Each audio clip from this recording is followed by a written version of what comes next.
सोचो एक कंट्री है जहाँ ब्रिज 10 दिन में बन जाता है और एक कंट्री है जहाँ ब्रिज गिरने के बाद इंक्वायरी शुरू होती है।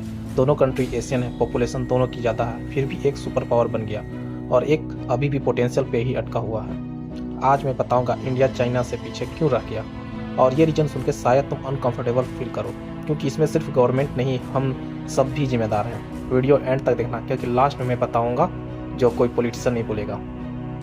सबसे पहले एक मिथ तोड़ देता हूँ। सब बोलते हैं चाइना के लोग ज़्यादा इंटेलिजेंट होते हैं। भाई गलत। चाइना और इंडियन दिमाग में कोई फैक्ट्री डिफरेंस नहीं है। डिफरेंस है सिस्टम का।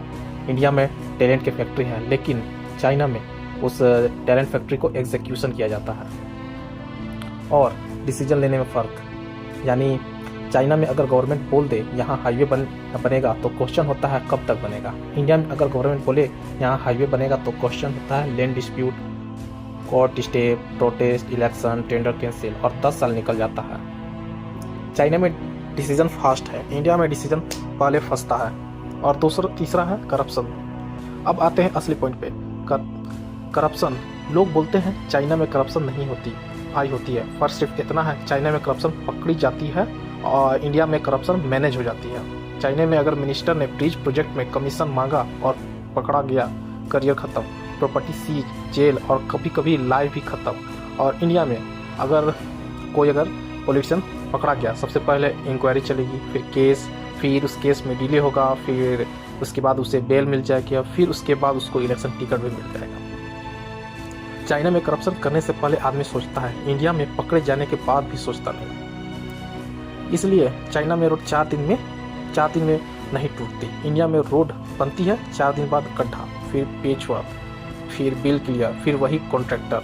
चाइना में कॉन्ट्रैक्टर को पता होता है अगर मटेरियल खराब निकला तो कंपनी ब्लैकलिस्ट और ऑनर जेल। इसलिए चाइना में रोड चलती है और इंडिया में रोड पे मीम्स चलते हैं। और 5वां है एजुकेशन का फ़र्क। इंडिया में बच्चा पढ़ रहा है लेकिन ताकि डिग्री मिले। चाइना में बच्चा पढ़ रहा है ताकि प्रॉब्लम सोल्व हो। इंडिया में टॉपर का सपना अच्छी नौकरी मिल जाए, चाइना का टॉपर का सपना कुछ ऐसा बनाओ जो दुनिया यूज करे। इसलिए इंडिया जॉब सीकर बनता है, चाइना जॉब क्रिएटर। और चौथा मैन्युफैक्चरिंग। हम लेट आए गेम में। चाइना ने 1990 में डिसीजन कर लिया था दुनिया का फैक्ट्री हम बनाएंगे। इंडिया तब बोल रहा था सर्विस सेक्टर स्ट्रॉन्ग करते हैं। आज रिजल्ट ये है, चाइना के पास सप्लाई चेन, इंडिया के पास पावर पॉइंट प्रेजेंटेशंस। और 7वां है डिसिप्लिन। ये सबसे अनकंफर्टेबल ट्रूथ है, ये सुन के बुरा लगेगा पर सच है। इंडिया में रोल फॉलो होता है और चॉइस बेस पे।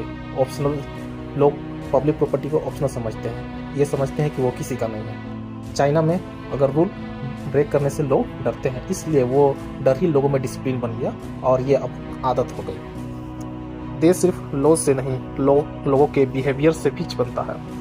और 8वां है डेमोक्रेसी वर्सेस स्पीड। अब कोई बोलेगा चाइना डिक्टेटरशिप है, इंडिया डेमोक्रेसी। बिल्कुल सही, डेमोक्रेसी स्लो होती है पर सस्टेनेबल होती है। प्रॉब्लम डेमोक्रेसी नहीं है, प्रॉब्लम है अकाउंटेबिलिटी का ना होना। सो आखिर में इंडिया के पास टैलेंट है, इंडिया के पास पॉपुलेशन है, इंडिया के पास रिसोर्सेस है, कमी है सिर्फ एक चीज़ की, एक्सिक्यूशन और डिसिप्लिन। इसलिए याद रखना, चाइना परफेक्ट नहीं है पर फोकस्ड है, इंडिया पावरफुल है पर कंफ्यूज है।